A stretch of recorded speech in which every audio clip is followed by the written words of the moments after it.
네, 25분 시간을 엄수하겠습니다. 옆에 네, 방금 소개받은 토지자유연구소 남기혁입니다.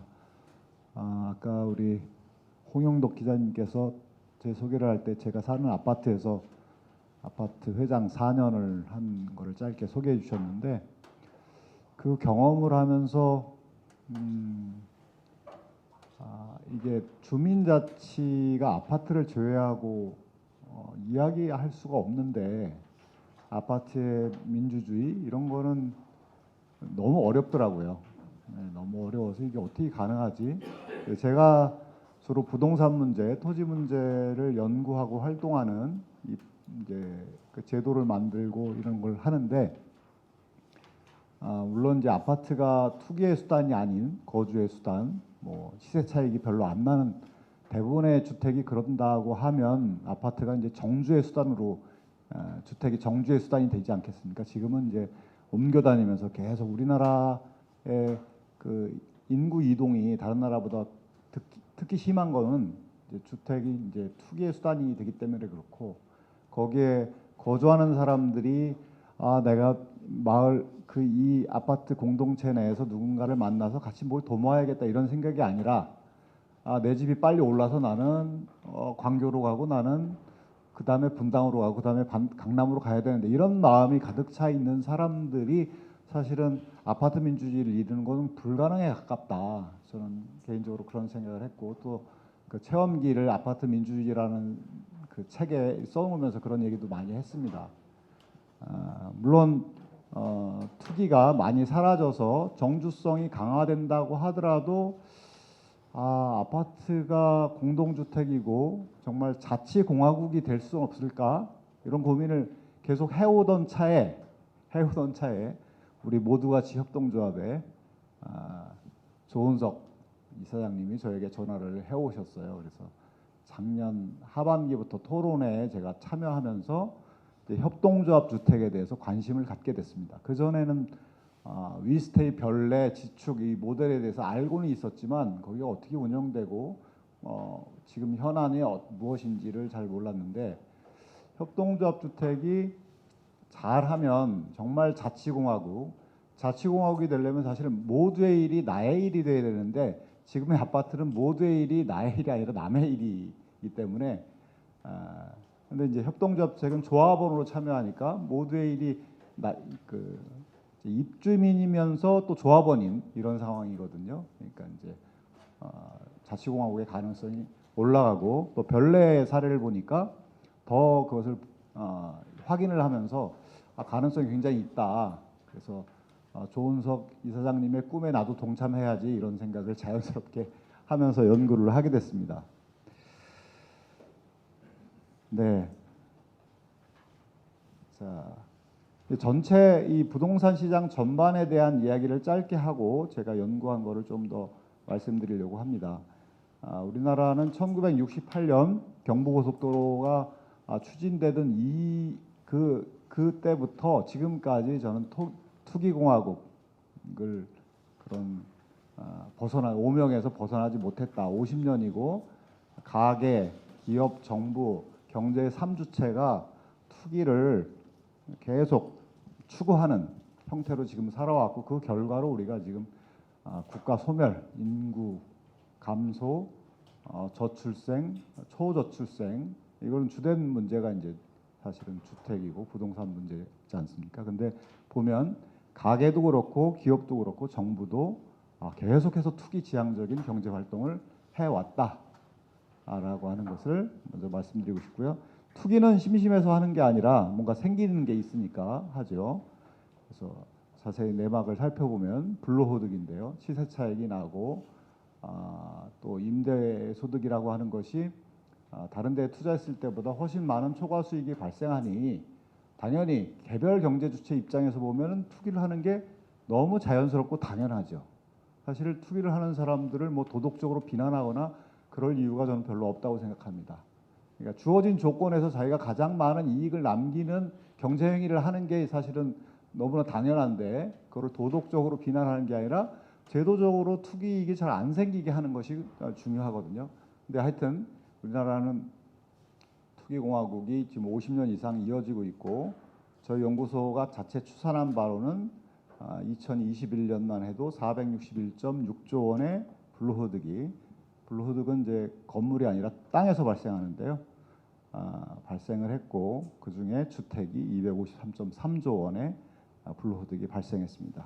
이러면서 우리나라 땅을 다 팔면 캐나다를 사고도 남을 정도의 땅값이 형성이 됐죠. 이거는 뭐 주거 문제뿐만 아니라 생산에 엄청난 부담을 주고 그리고 정말 농사를 짓고 싶은 사람이 진짜 농업에 진출하기가 어렵게 만들고 그렇게 되어 버리고 지금 우리가 지금 이제 초저출생을 지금 우리가 이제 경험하고 있는데요. 이러면서 집값도 이렇게 높아졌습니다. 예. 서울이 이게 몇 년 전이지만 지금은 20이 좀 넘습니다. 그러니까 자기가 매년 버는 돈을 한 푼도 안 쓰고 20년 이상 모아야 서울로 가까스로 진입할 수 있는 이런 지금 현실에 와 있죠. 자, 이거를 제가 지금 추구하는 것이 전 국민의 주거권, 그다음에 토지 공개념을 저는 이제 주로 생각하고 정책 연구를 하고 있는데 되기 위해서는 저는 세 가지가 필요하다. 하나는 실제 입법을 하는 사람들이 중요한데 입법을 하는 사람들이 투기하고 좀 거리가 먼 사람들이 들어가야 된다. 그러기 위해서는 고위공직자가 투기용 부동산은 백지로 신탁하는 그런 제도를 먼저 도입할 필요 있다. 자, 그리고 주택 공급은 토지 임대부 분양주택 위주로 공급을 하고 또 정부가 공공임대주택도 열심히 공급해야 되겠죠. 자, 그러면서 저는 토지 임대부 협동조합 주택, 지금 모두 같이 협동조합이 추구하고 있는 이것도 그러니까 민간 아니면 공공이 양 사이드가 아니라 협동조합도 여기에 참여할 수 있는 장을 적극적으로 열어줘야 된다. 자, 그리고 공급은 이렇게 하고 또 투기 수요를 차단하기 위해서 보유세나 다주택자 양도세 강화를 해야 된다. 이것을 꾸준히 5년 이상 10년 추구하다 보면 전 국민의 주거권 실현이 가능하다 이렇게 하는데요. 그 중에서 이제 토지임대부 협동조합 주택이 지금 이제 본 연구 대상이라고 할 수 있겠습니다. 제 그 발제문 우리 자료집에 보시면 토지 임대부 주택에 대한 여러 시도들이 있었어요. 우리나라에서 이제 의왕의 시도가 있었고, 그다음에 강남 서초의 시도가 있었고, 최근에 SH가 하고 있는 고덕 강일지구, 그다음에 마곡지구 시도가 있었는데 거기에 대한 평가를 제가 써놨습니다. 그걸 뭐 자세히 소개할 필요는 없을 것 같고요. 그리고 해외 사례 싱가포르를 또 현실이 뭔지 또 문제가 뭔지 그리고 미국의 또 성공 사례 배터리 파크 시티를 또 소개를 했습니다. 그 중에 협동조합 주택하고 가장 가까운 것이 별내 지축 모델이고 또 협동조합 주택이 서울에서 이리저리 실험을 해봤습니다. 전 시장 지금 박원순 시장 때 지금은 이제 그 줄이고 아주 이제 없애는 추세에 있지만 하여튼 그것에 대한 검토도 해놨는데 눈에 띄는 거는 별내 지축 모델입니다. 네. 이거는 그 박근혜 정부에서 뉴스테이라고 공공지원 민간임대주택 8년이 지나면 이제 처분할 수 있는 기업에게 엄청난 이익을 안겨주는 정책이었죠. 그래서 근데 요것을 지금 사회적 경제 기업인 더함이라고 하는 그 양동수 변호사가 이제 아이디어를 내서 협동조합형 공공지원 민간임대주택 이걸 아이디어를 제안해서 국토부가 이걸 받아가지고 시작을 한 것이 바로 별내 지축 모델입니다. 그러니까 협동조합도 여기 참여할 수 있게 해달라라고 한 거죠. 그래서 이제 이것을 거기서는 뉴스테이가 아니라 위스테이라는 이름으로 시작을 했습니다. 지금 표에 보시면 고양 지축에는 539호, 남양주 별내에는 491호, 그러니까 다 100세대 이상이죠. 서울 시내에서 지금 공급된 토지임대부 사회주택은 세대가 20세대 전후예요. 대부분. 근데 여기는 이제 500세대 전후입니다. 그러니까 자치공화국이라고 불릴 수 있는 곳이죠. 그래서 제가 주목해서 봤는데요. 한 곳은 토지 임대고 한 곳은 토지를 매입한 상태에서 한 겁니다. 여기 보면은 굉장히 성과가 눈부신데요. 다양한 커뮤니티 활동, 마을 일자리가 창출이 됐고 별내만 보면은 57개의 일자리가 창출됐고 31개의 동아리에 433명이 참여하고 있다고 합니다. 지축도 비슷합니다. 입주자 30% 이상이 공동체 활동에 참여하는, 그러니까 그야말로 자치공화국이라고 할 수 있죠. 다른 사회주택, 서울에 있는 다른 사회주택이 있는데 여기는 커뮤니티 참여가 10에서 13%인데 30% 이상이 참여하고 있다. 또 경제적 가치로만 보면 여기 별내나 지축에 거주하는 사람들이 8년 동안 전체 세대에서 보면은 총 340억. 그러니까 여기에 그 거주하는 입주민들이 주변 시세, 주변 전세 한 70%로 살고 있거든요. 하여튼 그것을 계산을 해보면 340억의 임대료가 절감되는 효과가 있다. 임대료도 절감되고 저렴하면서 공동체가 굉장히 활성화되어 있는 이제 모델로 지금 주목을 받고 있는데요. 여기에도 지금 고민거리가 있습니다. 당연히 있겠죠. 뭐냐면 임대 의무 기간이 이제 10년이 지나면 어떻게 할 거냐라고 하는 거예요. 지금 여기에 소유주가 리츠로 되어 있는데 리츠의 주주가 허그 주택금융공사가 70% 가지고 있고 협동조합이 30%를 가지고 있습니다. 그러면 10년이 지나면 이걸 어떻게 하지? 소유권을 어떻게 가져가냐? 이거에 이제 고민이 있는 겁니다. 그래서 이제 세 가지의 방식이 있는데 하나는 현행 리츠 방식을 그냥 유지하는 겁니다. 자, 그러면은 이제 여기에 조합이 더 돈이 들어갈 필요가 없으니까 지금 현재 입주자들이 계속 살 수가 있겠죠.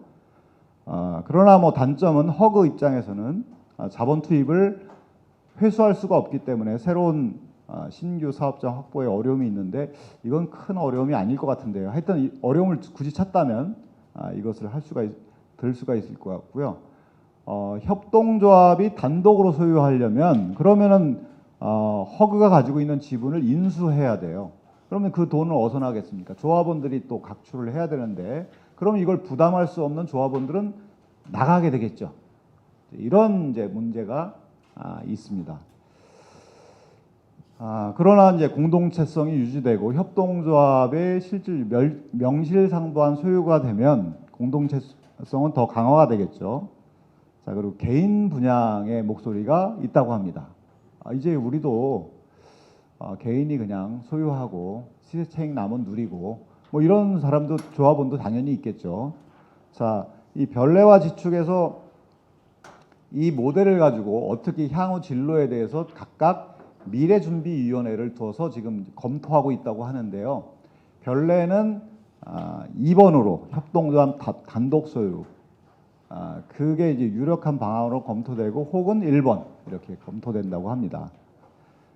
그래서 이제 그 준비를 하는 작업 그리고 긍정적인 외부 효과를 만드는 공동체임을 증명하는 작업에 착수했다고 합니다. 지축은 이제 논의를 시작했다고 하는데 지축보다는 별내가 훨씬 공동체성이 강하다고 해요. 그런 가치에 헌신되어 있는 사람, 그런 가치를 굉장히 공유하는 사람들이 거기 많이 들어갔고 지축은 그거보다 조금 그렇지 않다고 합니다. 그래서 지축은 지금 이제 논의가 시작되어 있고 공동체성이 그렇게 이제 그렇게 강하지는 않다고 해요. 그래서 최근에 조합장을 뽑는데 조합장 선거 공약 중에 하나가 어떤 사람이 만약에 내가 조합장이 되면 8년, 10년 지나면 개별 다 분양해 주겠다 이런 공약을 냈다고 합니다. 네. 근데 이제 그건 뭐 그 사람이 당선이 안 됐다고 해요. 다행히. 지금 그런 분위기가 있습니다. 향후 과제가 있고요. 자, 지금 모두가치 협동조합이 지금 추구하고 있는 바는 토지임대부 협동조합 주택입니다. 지금 생각하고 있는 거는 지금 이 연구는 모두가치 협동조합이 이 성공적으로 이 토지임대부 협동조합 주택을 건립하려면 어떻게 해야 되는지가 지금 연구 과제거든요.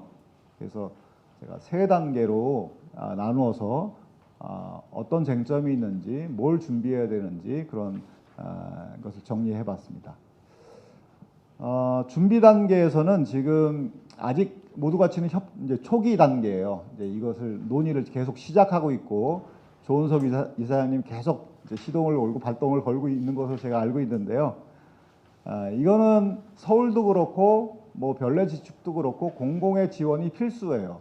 근데 지금 모두 같이가 소속돼 있는 경기도의 GH공사는 2020년부터인가요? 하여튼 전 도지사 때부터 토지임대부 사회주택 공모를 했습니다. 근데 공모가 다 실패했어요. 응모한 협동조합이 없었던 거예요. 제가 왜 응모를 안 했는지는 여기다가 제가 인터뷰에서 써놨는데요. 메리트가 전혀 없었다고 합니다. 그리고 이거는 뭐랄까요? 이미 예정됐다고 공모 실패는 이미 예정돼 있었다고 저하고 인터뷰한 더함의 그 팀장 그렇게 얘기를 하는데요. 그래서 지금 실패를 했고 특화형 매입 임대주택을 지금 공고한 상태입니다. 그래서 제가 보기에는 지금 모두 가치가 추구하고 있는 것이 100세대 이상의 주택을 건립하려고 하는데 엄청난 작업이죠, 사실은. 자금 조달, 뭐 여러 가지 문제들이 산적해 있는데, 과제들이 산적해 있는데, 그거에 처음부터 도전한 게 아니라 특화형 매입 임대주택의 주택 공모를 적극적으로 검토할 필요가 있다. 이거는 이 매입 임대주택이라고 하니까 결국에는 공공이 다 지어놓은 건물을 매입을 하는 거거든요. 특화형이니까 협동조합이 어떻게 지을지도 스스로 고민해서 협동조합에 맞는 주택을 지을 수가 있는 그런 여지가 많은 모델입니다. 그래서 적극 검토할 필요가 있다. 이것을 한번 중간 단계로 실험하고 그 다음에 100세대 이상으로 나아가는 게 낫지 않을까 하는 게 저희 생각입니다. 그러기 위해서는 공공과 GH와 지속적인 협력 체계를 구축하고 또 재정을 또 좀 계속 마련해 나가는 것이 필요하고 협동조합 내부에 왜 우리가 토지임대부 협동조합 주택을 하려고 하는지, 왜 협동조합 주택을 하려고 하는지에 대해서 동기부여와 의식을 계속해서 강화하는 것이 필요하다. 그리고 가장 중요한 게 리더의 준비인데 리더의 준비는 다 된 것 같아요. 우리 조은석 이사장님 열정을 제가 뭐 대화를 해보면 정말 열정이 넘쳐나는데요. 필요하고요. 개발 단계에서는 뭐가 필요하냐면 사회적 기업의 협력이 도움이 굉장히 중요하다. 공공의 도움을 받기는 하지만 공공은 굉장히 보수적이고 또 수동적으로 움직이는 데이기 때문에 뭐 모든 걸 다 기대할 수가 없고, 근데 개발 단계에서는 토지 임대, 건축 설계, 인허가, 시공사 선정 뭐 여러 가지 문제들이 많이 있는데 이것을 조합이 스스로 해결하기는 어렵습니다. 그래서 제가 보기에는 사회적 기업의 협력을 받는 것이 가장 좋겠다. 그리고 나중에 집을 다 지은 다음에는 임대보증보험에 가입해야 되는데 토지 임대 주체인 공공에서 이것을 사전에 합의하는 것이 굉장히 중요하다고 봅니다. 이건 처음에 시작 단계부터 이걸 검토해야 된다. 자, 그다음에 운영 단계. 사실은 운영 단계가 협동조합이 가장 이제 관심을 갖는 것이죠. 운영 단계의 쟁점은 뭐냐면 건물 감가상각비를 누가 부담할 거냐. 그게 가장 이제 쟁점이겠죠. 그거는 조합원이 부담하는 게 원칙이다. 당연하죠. 사용자가 부담하는 거죠. 그래서 처음에 건물을 지을 때 보증금을 받는데요. 이 조합원이 보증금을 낼 텐데 보증금은 보전해 줘야 되고, 이 보증금이라고 하는 거는 조합원과 조합 간의 채권 채무 관계이기 때문에 조합원이 건물 임대료로 건물 보증금을 조합원이 낸 건물 보증금을 보장할 수 있도록 회계 구조를 짜면 되거든요. 근데 이제 이렇게 하면은 토지 임대 기간이 길면 길수록 재계약 가능성이 높을수록 건물 임대료 부담은 굉장히 내려간다.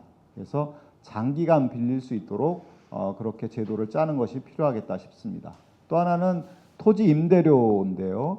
토지 임대료를 조합원이 당연히 내죠. 임차인이면서 조합원인데 이 조합원이 내는데 임차인은 당연히 보증금을 많이 내고 월세를 적게 내기를 희망할 텐데, 네, 5분 남았습니다. 네. 희망할 텐데 만약에 보증금을 많이 내면 보증금 비율이 높으면 운영하는 데 좀 애로가 있습니다. 조합 입장에서 보증금을 가지고 어디에 투자하고 그래야 되는데 조합 입장에서는 현금 흐름이 굉장히 중요하니까 그래서 조합원 총회에서 임대보증금 상한을 설정하는 것이 필요하겠다. 조합원 탈퇴하는 사람이 반드시 있는데요. 탈퇴하는 사람에게는 어떻게 해야 되느냐? 이게 쟁점이 뭐냐면 거기에 들어가는 사람들은 시장 임대료보다 낮게 지금 살고 있거든요. 그러면은 그 프리미엄, 근데 시장 임대료와 거기서 그 징수 임대료 간의 그 차이가 결국은 자본화돼서 이렇게 거래가 될 텐데 그 거래하는 것은 그러면 처음 조합원에게 그러면 이익을 누리게 해줄 거냐? 사회적 협동조합인 모두 가치에서는 그러면 안 된다. 예. 그냥 조용히 나가게 해줘야 된다. 그 지분을 요구하거나 프리미엄을 그건 내 거다 이렇게 할 수는 없다. 그것도 조합원 총회에서 처음에 의결을 하는 것이 필요하다. 물론 건물 보증금은 가지고 나갈 수 있게 해야겠죠, 당연히. 자, 운영에서는 처음에는 전문 임대 관리 회사에게 운영을 위탁하지만 장기적으로는 협동조합이 직접 운영을 할 수 있도록 운영에 관한 노하우를 쌓아야 된다. 그것이 바람직하다. 지금 별내 지축이 그렇게 하고 있습니다. 그다음에 공영시설 운영비 별내 지축은 그것을 커뮤니티 활성화 비용에서 매월 5만 원씩 하고 있는데 이것도 책정을 잘 해서 운영을 하면 되겠다. 그리고 입주자 대표회의, 관리 주체, 조합원 총회 이 세 주체가 있는데 민주적으로 운영할 수 있도록 거버넌스를 잘 갖추는 게 중요하고 요것과 관련된 정관이 초기부터 잘 세팅하는 것이 필요하다. 그리고 이 협동조합 주택 외부에 있는 지역사회와 끊임없이 협력하고 그리고 여기서 사실은 협동조합 주택은 시장 임대료보다 굉장히 저렴하게 거주하고 있기 때문에 경제적 혜택을 누리니까 그 혜택을 지역사회하고 공유하는 작업들을 계속해서 해야 된다 싶습니다. 자, 이런 주택이 정착되고 확산이 되기 위해서는 세 가지 조건이 필요하다고 생각합니다. 하나는 주택 투기가 차단돼야 된다. 이거는 협동조합이 뭐 컨트롤할 수 있는 건 아닌데 주택 투기가 차단이 되면 사실 협동조합 주택 같은 이런 주택 모델에 대한 수요가 점점 커지겠죠. 예, 이런 집에서 나도 살고 싶다라고 하는 건. 근데 주택 투기가 계속 일어나게 되면 협동조합 주택이고 뭐고 나는 돈을 벌겠다 이렇게 이제 생각하는 사람이 많으니까 더 오히려 협동조합 주택의 운영에 어려움이 가중이 되겠죠. 협동조합의 준비가 또 필요하고 협동조합은 지역사회와 계속해서 협력하는 것이 필요하겠다 싶습니다. 경청해 주셔서 감사합니다.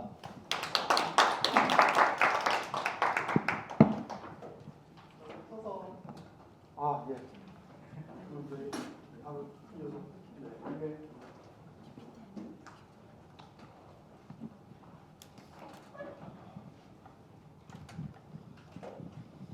네, 감사합니다. 경기도의회 도시환경위원회 소속 임창희라고 합니다. 오늘 남기업 소장님께서 그 토지 임대부 협동조합 주택에 대해서 아주 설명을 해주셨는데요. 저 역시도 굉장히 공감하는 내용입니다. 소장님께서 설명해 주신 내용에다 제가 조금만 조건을 좀 바꿔서 저희 의견과 저희 생각을 좀 말씀드리도록 하겠습니다. 소장님께서는 이제 주택이 상승하는 것 그리고 투기하는 것을 문제점으로 바라보고 이러한 것을 해결하기 위한 솔루션으로서의 토지 임대부를 제안해 주셨는데요. 저는 이 투기라는 조건을 빼고서도 이 토지 임대부가 의미 있다는 것을 한번 말씀드리고 싶습니다. 흔히 주택이라고 하면은 토지와 그리고 건물로 이루어집니다. 특히나 이 토지가 가지고 있는 의미가 큰데요. 우리가 사회가 발전하고 도시가 발전할수록 어쩌면 우리가 지금 부동산이 오른다는 것은 정확한 의미에서는 토지가 올라가는 겁니다. 주택이라는 건물은 시간이 지나면서 점점 감가상각되니까 자동차를 타고 20년 지나면 이제 폐차시키는 것처럼 사실 건물은 그런 의미가 있습니다. 이러한 상황에서 토지 임대부가 갖는 의미, 토지를 공공이 소유하고 민간에서 주택을 만드는 것.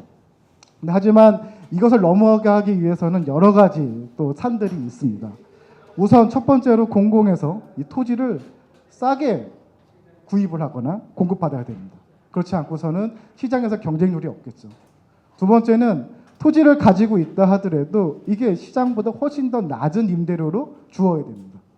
그리고 마지막으로 과연 이 토지가 살 때, 운영할 때, 그리고 어떻게 팔 것인가에 대한 부분, 그러니까 지속 가능성에 대한 고민도 이루어질 거라고 보고 있습니다. 그래서 제가 하는 큰 세 개의 질문은 어떻게 하면은 토지 공급을 할 수 있을 것인가, 잘할 수 있을 것인가.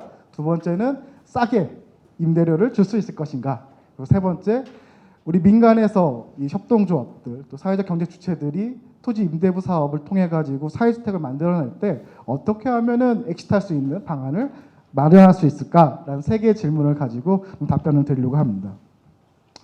첫 번째는 토지 가격이 하락한다면 그럼 과연 토지 임대부 주택은 의미가 있을까라는 질문입니다. 소장님께서 말씀해 주신 것처럼 우리나라는 지난 50년간 부동산의 상승기였고 또 주택의 상승기였습니다. 그렇기 때문에 토지 임대부는 부동산 투기에 대한 문제 의식이자 또 해결 방안이기도 했습니다. 공공에서는 어떤 의미를 갖고 있냐면은 내가 토지를 민간에 임대를 해주더라도 언젠가는 토지 가격이 오르니까 부담이 없다. 그 부담이 없는 대신에 오히려 조금 더 지원을 해주면은 지금까지 공공에서 했던 것보다 훨씬 더 의미 있는 성과를 가질 수 있지 않겠냐라는 그런 컨셉입니다. 그러면 여기서 중요한 것은 토지 가격이 올라야지만 정부에서 공공에서 그 선택을 할 수 있는 건데 토지 가격이 안정화되거나 또는 하락할 때도 이 전략이 가능할까라는 질문인 거죠. 저는 가능하다고 봅니다. 왜냐하면은 대한민국 전체의 부동산 가격이 안정화되고 하락하더라도 도시가 가지고 있는 특성이 있습니다. 예를 들면은 원도심과 원래 있던 도시와 도시 외곽의 지역이 가격 차이가 있습니다. 다시 말해서 이미 도시화된 지역은 높은 가격을 차지하고 그 외의 지역은 낮은 가격을 차지하죠. 그래서 저는 공공에서 서울의 사례도 몇 개 말씀해 주셨는데 조그마한 세대, 조그마한 규모로 토지 임대부 주택을 공급할 것이 아니라 지금 경기도에서 만들고 있는 신도시들, 도시개발 사업과 같은 새로운 도시에 이러한 사례를 적용시켜야 된다고 생각합니다. 저는 이것이 지금 이 20대의 변례와 지축이 성공할 수 있었던 특징이라고 보고 있습니다. 다시 말해서 공공에서 좀 더 적극적으로 도시계획과 도시개발을 통해 가지고 토지를 싼 가격에 확보하는 것, 그리고 이 신도시를 만든다는 것은 현재 가치보다 미래 가치가 훨씬 크다라는 겁니다. 물론 현재 토지를 매수해서 도시 계획을 해서 우리가 흔히 말하는 토지를 분양할 때도 이 미래 가치가 반영되어 있지만 우리의 경험으로 봤을 때 이 도시가 안정적으로 운영되는 미래 시점에는 또 가격이 오르게 됩니다. 그러면은 바꾸어 말하면 토지의 임대부 주택에 대한 우리가 1차적으로 고민할 때 대상지는 바로 신도시를 개발하고 있는 경기도에 무수히 많은 도시개발 사업과 신도시 개발 사업지라고 생각합니다. 특히 소장님께서 연구에서 말씀해 주신 미국의 사례, 그 배터리 파크와 같은 그러니까 배터리 파크 시티의 사례도 전 의미 있다고 봅니다. 그러니까 사실 미국의 배터리 파크 사례랑 비교할 수 있는 게 영국의 그 도크 시티 사례인데요. 둘은 어떤 선택을 했냐면은 하나는 공공이 소유하고 임대하는 방식을 선택하고 이것은 빠르게 파는 방법을 선택했습니다. 결과는 굉장히 큰 차이가 났죠. 이쪽 도시는 배터리는 굉장히 활성화됐던 반면에 도크는 갑자기 급격하게 오피스 시장의 공급이 증가하면서 임대료도 50% 이상 낮아지고 도시가 제대로 된 역할을 하기에도 오랜 시간이 걸렸습니다. 저는 한국의 신도시들도 이러한 고민을 해야 되는 시점이라고 생각합니다. 두 번째는 토지 임대료를 어떻게 낮출까입니다. 소장님께서 연구에서도 말씀해 주신 것처럼 2006년도에 반값 아파트가 군포에서 했던 그 시범 사업이 실패했던 이유는 사실은 토지 임대는 해줬지만 토지 임대에 대한 그 비용이 너무 높아가지고 시장에 외면을 당했죠. 물론 그때는 투기 수요가 있기 때문에 부동산 가격이 오를 거라는 생각이 있었기 때문에 내가 토지를 소유하지 못하는 것 때문에 분양을 받지 않았던 것도 분명히 있습니다. 하지만 제가 그 가정을 전제를 뺐기 때문에 두 번째 중요한 거는 토지 임대료를 낮추는 거죠. 가령 공공에서 민간의 거버넌스에 사회적 주택을 만드시는 분들께 무상으로 제공하거나 저리로 제공한다는 것. 다시 말해서 시장에서 형성되어 있는 금리보다 낮게 제공한다는 것은 그 이자 비용만큼 공공에서 부담하는 게 됩니다. 그럼 과연 우리가 이 부분을 어떻게 줄일 수 있을까? 요 고민을 해야 되는데 제가 생각하는 제안드리고 싶은 부분은 이미 공공에서는 공공임대주택을 공급하고 있습니다. 사실 구조는 비슷했습니다. 신도시 개발을 하고 거기서 남는 수익으로 그 땅에다 공공임대주택을 지었던 거죠. LH가 그렇게 해왔고 SH, GH가 그렇게 해왔습니다. 근데 지금 바라보면은 공공임대주택은 사실은 이 GH나 LH한테 굉장히 부담스러운 물건입니다. 왜냐하면 이 주택을 운영하는 비용보다 임대료를 받는 비용이 적다 보니까 공공임대주택이 많아지면 많아질수록 공공의 재정은 좀 더 나빠지는 거죠. 저는 그래서 공공임대주택 정책을 토지임대부 정책, 다시 말해서 토지는 공공이 소유하고 있고 민간이 그걸 참여하는 그러한 영역으로 전환이 필요하다고 생각을 합니다. 바꿔 말하면은 지금까지 우리 주택시장이라고 하면은 민간이 대부분을 차지하고 그 일부를 공공임대주택이 역할을 하고 있었는데 그 중간지대, 공공이 토지를 소유하고 민간이 주택을 소유하면서 운영했을 때 훨씬 더 경제적으로 효과가 있을 것이라는 것을 우리가 실험해 봐야 된다고 생각합니다. 그리고 그 부분에 대한 일정 부분 결과물이 별내와 지축에서의 사례라고도 생각이 들고 있습니다. 저도 작년에 이제 사회주택 활성화 조례를 개정하면서 요 내용을 포함시켰습니다. 왜냐하면은 사실 지금의 경기도 사회주택 조례는 모든 과정을 사회적 경제 주체가 하게 되어 있습니다. 건물 토지에 대한 매수, 인허가, 건축, 유지 관리를 모두 포함하다 보니까 사실 그 부분이 불가능한 거죠. 그래서 민간 사회적 경제 주체가 잘할 수 있는 운영 관리만 할 수 있게도 하고 건설 부분을 아예 떼어서 이것까지 공공에서 할 수 있게 하자라는 게 주요 논지였습니다. 제가 의미 있게 바라보는 것은 이 운영에 대한 부분인데요. 경기도는 작년에 이제 3군데의 공공 임대주택 단지를 시범사업으로 해서 커뮤니티 비용을 지급합니다. 그리고 그 커뮤니티를 활성화시키는 역할은 사회적 주체가 하는 거죠. 저는 장기적으로는 민간 사회적 경제 주체들이 임대 아파트 또 임대주택 그리고 사회주택을 운영할 때 훨씬 사회적 그 가치를 만들어낼 수 있다고 또 생각을 하고 있습니다. 마지막은 이제 3번째 질문인데요. 공공에서 토지를 매수해서 이 사업을 진행하더라도 이게 순환이 되지 않으면은 할 수 있는 사업이 한정됩니다. 그래서 우리나라는 대부분 임대주택을 지으면은 5년이나 10년 후에 민간에 매각을 하는 전략을 취해왔죠. 근데 하지만 전체 임대주택의 풀로 봤을 때는 이거는 사실은 효과가 많지 않습니다. 이 민간으로 전환하는 것을 고쳐야 되는 거죠. 그래서 경기도에서는 이 사회주택 리츠 사업을 준비하고 있는데요. 그거는 토지에 대한 그 공공의 소유를 민간이라는 어떤 리츠 방식으로 전환하는 건데 저는 사실 쉽지는 않을 거라고 보고 있습니다. 하지만 저희가 이제 그거에 대한 고민을 해야 되고 두 번째는 처음에 화두에 말씀드린 것처럼 주택이란 건축물은 점점 감가상각이 됩니다. 짧게는 20년 후에는 가치가 제로가 되고요. 또 죄송합니다. 10분이 넘었네요. 그리고 길게 봐도 40년 후에는 언젠가는 제로가 되죠. 여기서 문제가 발생합니다. 토지에 대해서 공공에서 제로로 무상으로 임대를 해주더라도 이 감가생각되는 건축비만큼은 누군가가 지불을 해야 되는 겁니다. 현재 구조에서는 그 비용을 임차인들이 지불해야 되는 거죠. 그렇기 때문에 더 부담이 커지는 겁니다. 지금까지는 아파트 가격은 주택 건물 가격과 토지 가격이 있었는데 이 주택 가격이 30년 동안 제로가 되는 순간까지 내려오는 동안 토지의 가격이 상승했기 때문에 우리는 주택의 감가상각보다 토지 가격이 더 상승했다라는 것을 주택 가격이 상승했다고 합니다. 하지만 토지라는 걸 빼버리면은 사라지게 되는 거죠. 이거에 대한 우리의 대책과 고민이 필요할 것 같습니다. 마지막으로 좀 생각을 좀 정리해 보도록 하겠습니다. 저는 결론으로 봤을 때는 우리가 지금까지 주택을 바라보는 관점이 바뀌어야 되고 그 안에서 지금까지 공공 임대주택을 공급했던 방식 그리고 민간에서의 주택에 대한 관점을 바꿔야 된다고 생각합니다. 아까 사례를 들었던 것처럼 경기도가 작년에 시작을 해서 올해 이제 추진하는 사업 공공 임대주택을 사회적 경제 주체한테 운영과 관리를 맡기는 방식입니다. 저는 이 방식이 일정 부분 성과를 갖게 된다면은 운영과 관리에서부터 공공의 영역에 있는 주택에 대해서 운영과 관리에서부터 사회적 경제 주체, 민간 거버넌스의 그 역할을 부여하고 그게 확장된다면은 건설 부분 그리고 주택이 시작되는 시점부터 민간 거버넌스의 역할을 키워야 된다고 생각합니다.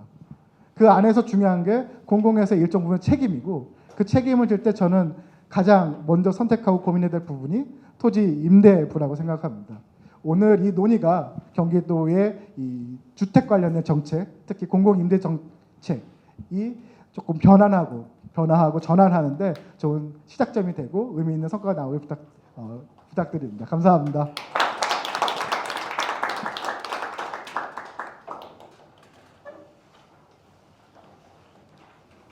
들어가지 마시고.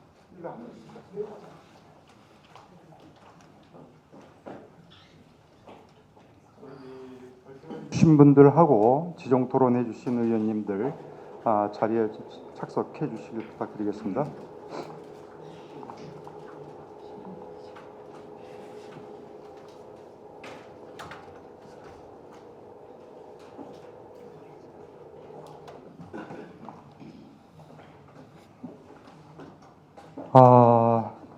우리 남기엽 소장님께서 소위 말해서 이제 말씀해 주신 여러 가지 내용 중에서 여러분들도 많이 이제 들으셨겠지만은 그 서울에서나 뭐 경기도도 뭐 크게 다르지는 않을 거라고 보는데요. 그 젊은 친구들이 저기 결혼을 해서 자기 집을 하나 마련하려면은 대략 한 20년에서 30년 정도 한 푼도 쓰지 않고 저축을 해야 내 집을 마련할 수밖에 없는 어떤 그런 좀 상당히 어려운 현실입니다. 그런 상태에서 이 주택이나 토지가 투기의 대상이 아니라 그 실질적인 주거의 문제를 해결하는 하나의 방안으로서 토지 임대부 협동조합 주택에 대한 발제를 연구 보고를 해주셨고 우리 의원님이 또 여러 가지 현실적으로 좋은 지적을 해주셨습니다. 사실 작년에 이제 이 연구 주제를 설정하는 과정에서 이 연구소 쪽에서 제일 고민했던 부분이 하나가 있습니다. 이 단순하게 탁상에서 연구가 되어져 가지고 그냥 하나의 연구 보고서로 이 책장에 꽂히는 것이 아니라 그것이 경기도나 아니면은 일선 시군의 실질적인 정책의 변화를 유발시킬 수 있는 촉매자가 돼서 실제로 그거의 대상이었던 젊은이나 아니면 집 없는 분들 또는 이 경기도 곳곳에서 마을 미디어 활동을 위해서 헌신하고 계시는 분들에 대한 실질적 지원으로 이루어져 나가는 계기가 됐으면 좋겠다. 그래서 좀 프랙티컬한 스타디가 좀 되어줬으면 좋겠다라고 하는 이 주안점이 있었습니다. 그런데 오늘 두 분의 그 알찬 연구의 내용을 보면은 바로 그러한 그 연구의 그 성과물들이 실제로 경기도나 또는 기타 시군의 조례 또는 그 개정 등등을 통해서 다양하게 반영될 수 있는 그런 가능성을 보게 된 자리라고 생각이 듭니다. 자, 우리 플로어에서 앉아 계신 분들 그리고 또 지역의 원로분들 해서 여러 가지로 이제 발표를 들으셨고 토론도 들으셨을 겁니다. 그래서 한데 묶어서 들으시면서 요거는 좀 한번 궁금하기 때문에 좀 물어봐야 되겠다라고 하신 내용이 있으시면은 그 손을 들어주시고요. 그다음에 답해주실 분을 지정을 해서 질문을 주시면은 성실하게 답을 하도록 이렇게 하겠습니다. 자, 질문 받도록 하겠습니다. 대략 시간은 한 20분 정도. 지금이 4시 30분인데요. 5시 정도에 끝내는 것이 목표인데 가능할 거라고 보여지는데 뭐 분위기 이 플로어의 분위기가 워낙 뜨거웠던 것 같아서 뭐 장담은 못 드립니다만은 그렇게 끝내도록 하겠습니다. 자, 질문 있으시면 우리 박광기 선생님, 네, 질문해 주시죠. 예, 앉아서 하겠습니다. 일단 남기업 소장님이 발제하셨고 임창희 의원님 토론을 되게 잘해주신 것 같으세요. 그래서 결론적으로 두 분의 저걸 좀 묶어 보면 하나는 이제 경기도 같은 경우에는 주택하고 관련된 사회적 경제 주택 주체들의 노력이 그렇게 크게 안 보였어서 그 부분이 오늘 토론회나 최종 보고회를 계기로 해서 좀 더 활성화하는 계기가 되었으면 좋겠다. 그래서 오히려 주택 관련 뭐 사회적 경제 주체, 사회적 협동조합, 모두가치 협동조합 뭐 이런 그래서 그리고 아까 잠깐 얘기하실 때 공공임대주택 관리를 이제 사회적 경제 주체에 세 군데 시범 사업을 한다고 그러는데 그런 부분들이 좀 더 경기도에 많이 알려지고 사회적 경제 주체들이 준비하는 노력도 좀 필요하겠다라는 생각이 하나 들고요. 또 하나는 이제 연장선에서 보면 협동조합 주택 여기가 서울에서 작은 규모로 한 10세대, 20세대 이렇게 한번 박원순 시장 시절에 시도가 된 게 있었고 또 하나는 LH에서 대규모 택지개발지구에서 500세대 해서 했던 게 변리하고 지축 이렇게 돼 있던 저거였는데 결론이 조금 달랐던 것 같습니다. 남기업 소장님은 경기도에서 이 공모사업을 포기했기 때문에 공공택지하고 관련된 그걸로는 접근이 조금 어려우니까 매입임대로 접근을 하자라는 얘기를 하셨고, 임창희 의원님은 오히려 경기도에서 오히려 LH가 했던 버전을 GH가 할 수 있도록 오히려 정책적으로 전환시키고 거기다 대규모로 한번 밀어붙였으면 좋겠다. 뭐 이런 취지로 얘기하셨던 것 같은데 그 부분의 결론하고 관련해서 남기업 소장님이 어떻게 생각하셨는지 그래서 자, 네, 말씀해 주시죠. 박광기 소장님 아주 제가 하고 싶은 얘기를 또 질문해 주셔서 너무 고맙습니다. 저는 제가 많은 분들을 알지 못하지만 제가 관련해서 이런 토지 문제나 주택 문제와 관련해서 연구, 뭐 발표, 토론 이런 거를 한 20년 가까이 해왔죠. 근데 임창희 위원님처럼 이렇게 잘 알고 있는 분은 제가 못 봤습니다. 저는 들으면서 정말 놀랐어요. 어떻게 이거를 핵심을 파악하고, 그러니까 주변 변수와 핵심 변수를 잘 파악하고 이거를 잘 설명해내는 파악도 파악이지만 어떻게 저렇게 잘 설명하실까? 정말 놀랍다라고 하는 생각이 들었어요. 그리고 그리고 오늘 우리 이후 발표의 정말 최대 성과는 임창희 위원님을 만난 거다. 조은석 이사장님 그렇지 않습니까? 네, 맞습니다. 예. 예. 왜냐하면 경기도 제가 그 자료를 보면 경기도에서는 이미 토지임대부 사회주택을 포기하는 거로 돼 있고 세 번 응모했는데 아무도 지원 안 했다. 이제 방향을 바꿨다고 했는데 의원님께서 아니다.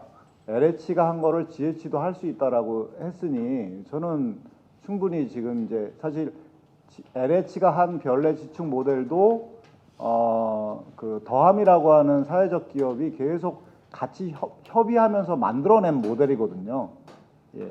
마찬가지로 GH와 또 경기도가 또 좋은 협동조합하고 계속해서 실현 가능한 모델을 만들어내면 경기도로서도 좋고 또 모두같이 협동조합도 좋고 또 의원님에게도 굉장히 빛나는 성과가 될 것 같다는 생각이 들었습니다. 그래서 저는 불가능하다고 생각해서 이 매입임대주택 그쪽으로 일단 경험 쌓고 그쪽으로 가는 게 낫지 않겠냐, 조건이 성숙하면.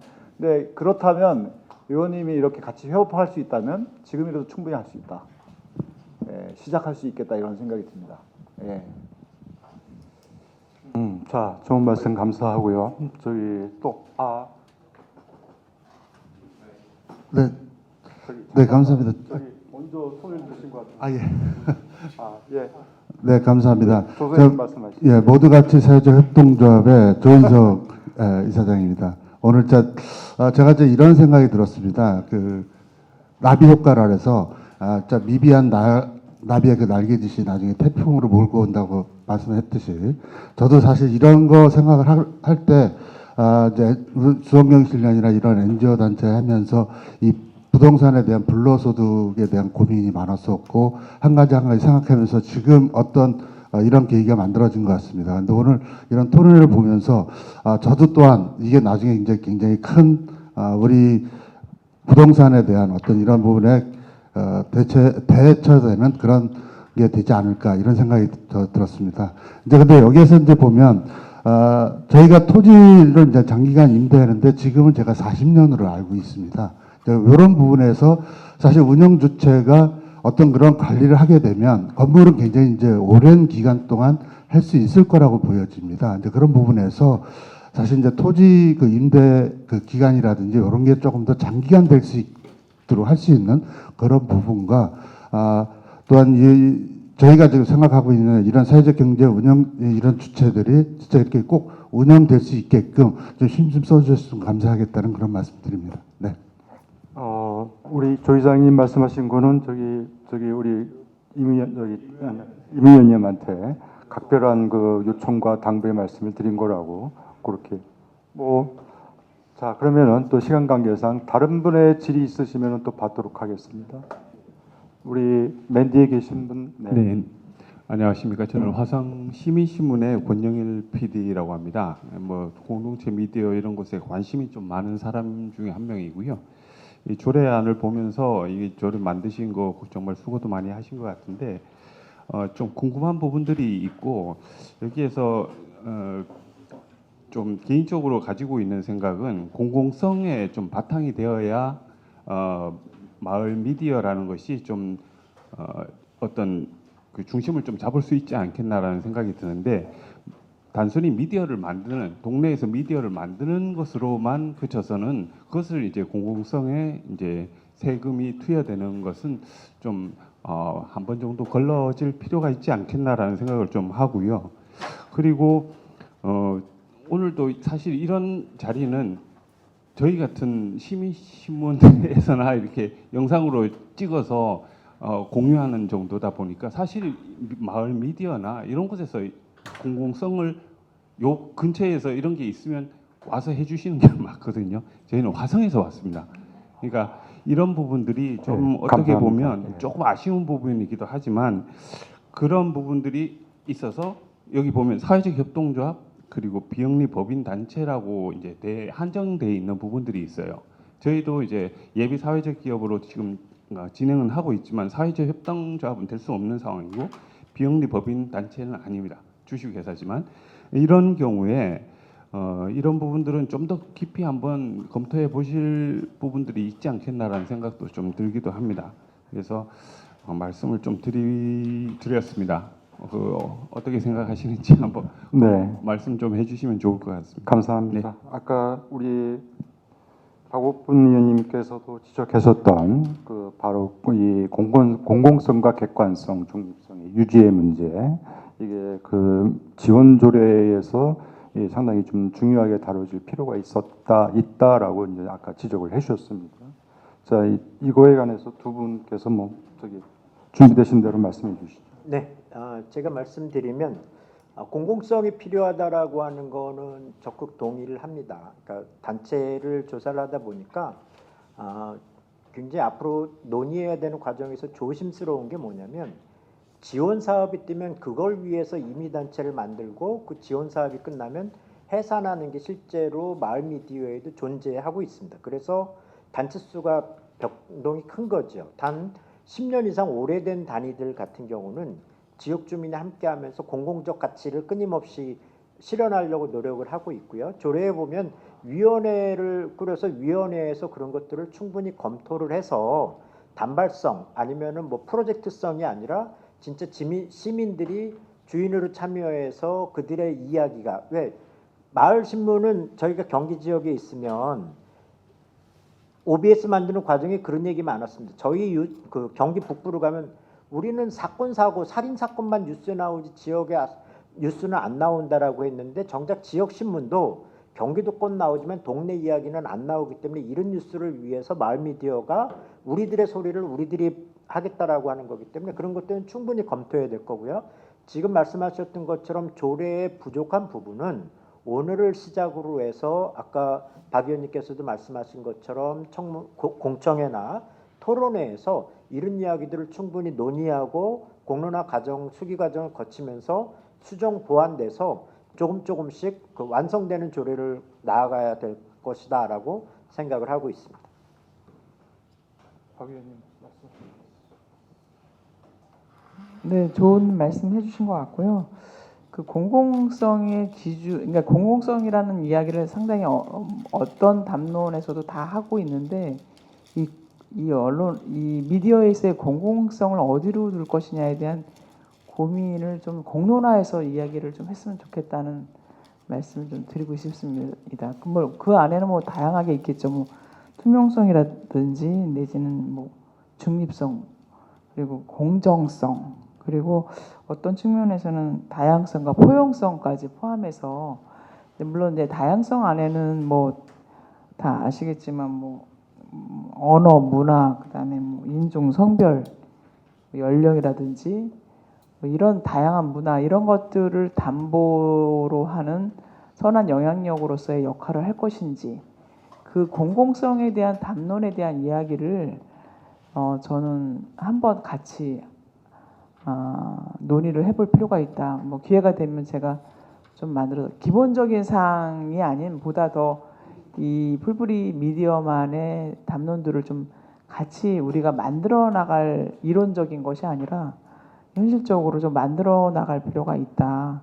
그런 생각이 좀 들거든요. 그래서 기회가 된다면 제가 요 공공성과 관련한 토론에도 한번 같이 뭐 집담회든 뭐든 한번 좋은 자리가 있었으면 좋을 것 같습니다. 네, 감사합니다. 뭐 우리 민 대표께서도 말씀하셨지만은 오늘 아까 박 의원님께서도 지적하셨고 또 화성 시민신문에서 오신 아마 기자분이시죠? PD신가요? 네, 감사합니다. 지적해 주신 게 상당히 많은 분들이 공감하는 내용인 것 같아요. 그리고 저도 현실적으로 제가 기자 생활할 때 이와 유사한 상황들을 많이 겪기도 했습니다. 뭐 주간 신문이나 뭐 이런 것들 보면 경기도에서 광고를 주면서 반드시 전제 조건으로 도지사에 대한 뭐 이러이러한 기사를 게재하면은 얼마짜리를 주고 그렇지 않은 데에 대해서는 주지 않겠다.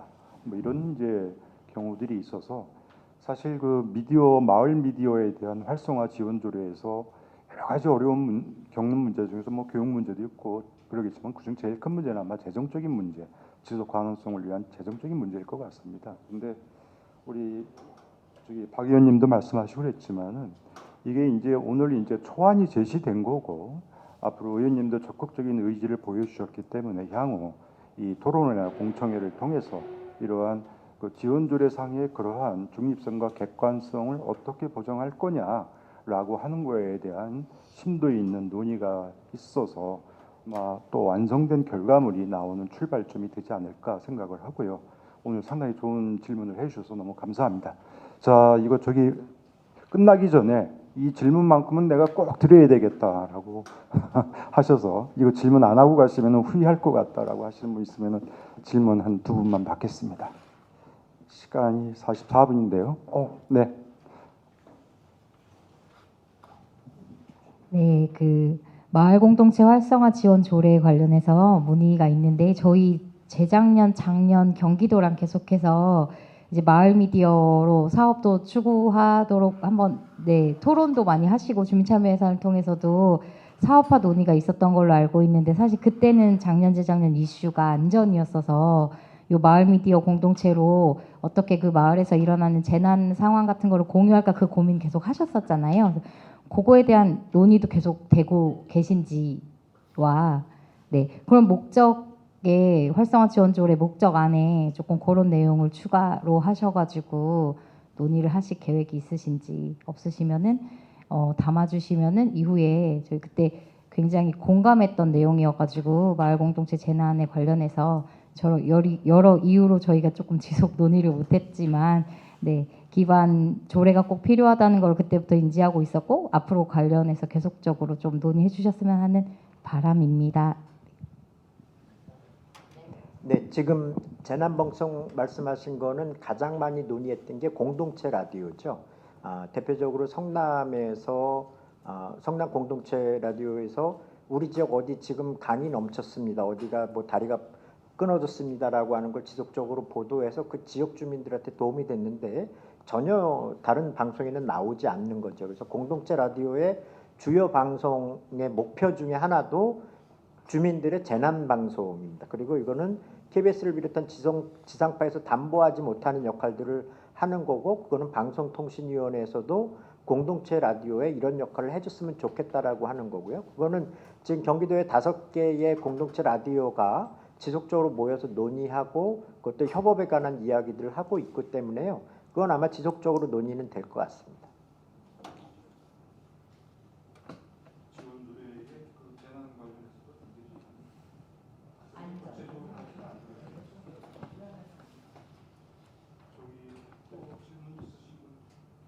네, 질문 있으신 분이 있나요? 저기 박 의원님 하나만 제 개인적으로 궁금해서 그 김동연 지사께서 그 인수위 당시에 풀뿌리 지역 미디어 활성화 방안을 이제 제시하신 바가 있으시다는데 지금 그게 좀 구체적으로 진척된 게 있나요? 지금 아까도 말씀드렸지만 다른 거에 밀려서 전혀 언급이 안 됐는데요. 이제 제가 이것을 공론화 시켜서 네. 공개적으로 좀 요청할 것이고요. 뭐 오원 발언을 통해서라든지 아니면 다른 형태로 해서 제가 그 사실은 가장 중요한 부분인데도 불구하고 이게 밀리는 이유가 뭔지에 대한 정확한 요구도 좀 할 예정입니다. 아유, 감사합니다.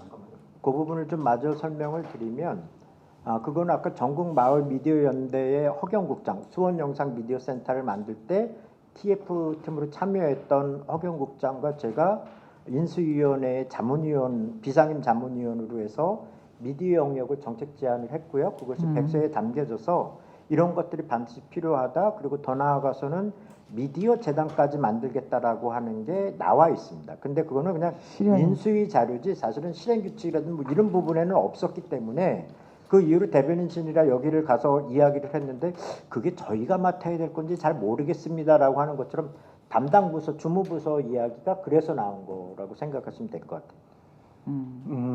우리 저기 박 의원님께서 적극적으로 이 문제 제기를 해주신다고 약속을 하셨으니까는 그리고 또 우리 시민단체의 역할과 목소리가 필요하면은 의원님께서 진행하시는 과정에서 말씀을 해주시면은 심 닿는 데까지 도와주실 거죠, 민주당 대표님? 자, 그러면은 여러분들 저희가 이 최종 그 보고회를 오늘 3시에 시작을 해서 예정된 시간이 5시까지였습니다. 그런데 대략 한 10분 정도 일찍 끝내면은 상당히 잘했다라는 평가를 받을 것 같습니다. 자, 그리고 저기 이것으로서 여러 가지 또 질문하시고 싶은 분들, 궁금하신 분들 또 여러 가지 있으시겠지만은 좀 아쉽지만은 나중에 연구소로 직접 문의를 해주시거나 하면은 저희가 여기 발표자나 토론자를 통해서 답을 얻어가지고 보내드리도록 하겠습니다. 자, 이것으로서 최종 보고의 저의 역할을 여기서 마치도록 하고 마지막으로 우리 사회자에게 다시 바톤을 넘기도록 하겠습니다. 자, 다들 고생해 주셨습니다. 다 박수로 네, 격려해 주시기 부탁드리겠습니다. 수고 많이 하셨습니다. 임창희 의원님을 제가 찾았습니다. 그래가지고 저한테 이걸 토론해 줄 분이 어떤 분이 좋을까 그래가지고 샅샅이 뒷조사까지 다 해가지고 아니 저도 저도 공부가 많이 된 자리인 것 같고요. 저희가 이제 이 취지들이 있어서 올해도 이제 아마 저희 연구소에서는 시민과 함께하는 연구들을 좀 진행을 할 계획은 가지고 있습니다. 오늘 2가지 주제가 잘 해서 성과도 나고 또 의미 있는 결론이 낸다면 계속해서 이 시리즈가 계속 이어질 것 같아서 좀 유의미한 자리였다고 생각이 들고 오늘 나왔던 얘기들이 조례 제정과 또 사업적으로 잘 이루어져서 좀 저희 이 토론이 그런 계기를 만드는 중요한 자리였으면 좋겠다는 생각이 들면서 끝까지 참여해 주셔서 감사드리고 혹시나 이 연구소에서 이제 이 포럼을 계속적으로 좀 확장시켜낼 고민을 하고 있습니다. 그래서 이 부분에 대해서 좀 뒤풀이 가서 얘기를 할 거니까 혹시 끝나고 같이 식사를 좀 같이 하실 분들은 장소를 얘기해도 되나요? 지금 저기 인계동까지 가야 되는데 와대가 아니라 청화대 거기서 뒤풀이를 하면서 이 논의를 계속 이어갈까 하는데 참여 의사가 있으신 분들은 저한테 말씀해 주시면 감사하겠습니다. 자, 이것으로 힘찬 박수로 올해 첫 경기 시민 포럼을 마치도록 하겠습니다. 수고하셨습니다.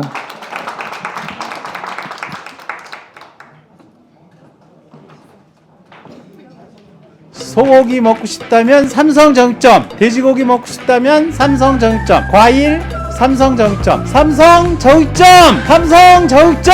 씨앗도 와우 농자재, 농약도 와우 농자재, 농자재도 와우 농자재.